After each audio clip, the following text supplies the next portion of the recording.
Hello, Sayantika this side. Welcome to my first ever blog. জানি এটাকে blog বলা চলে না, তাও।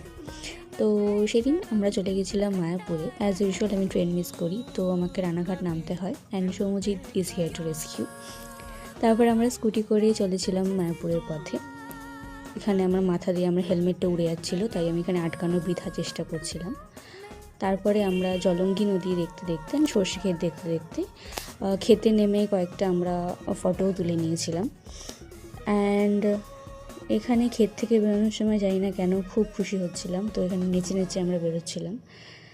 অবশেষে 1 ঘন্টা পর ফাইনালি আমরা মায়াপুরের মন্দিরের চূড়াটা দেখতে পাই।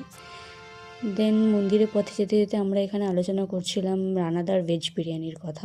দেন আমি সৌম্যজিৎকে বললাম, তোর মতো আমি খানা পাগলু না, তাই আমি রানাদার ভেজ বিরিয়ানির কথা জানি না, তোমরা কে কে জানো প্লিজ জানিও আমাকে।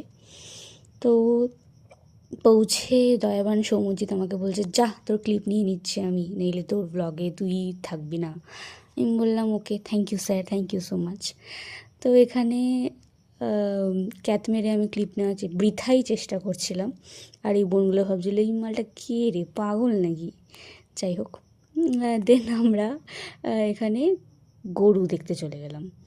এখানে গরুদের কি বড় বড় আর কি মোটা মোটা শিং, মানে জাস্ট অবাক। দেখে একটা গরু দেখে ফিদা আমরা, মানে আমি স্পেশালি। যদিও আমি আগে গরু দেখেছি, বাট এরকম মোটা মোটা শিং গরু আমি কোনোদিনও দেখিনি।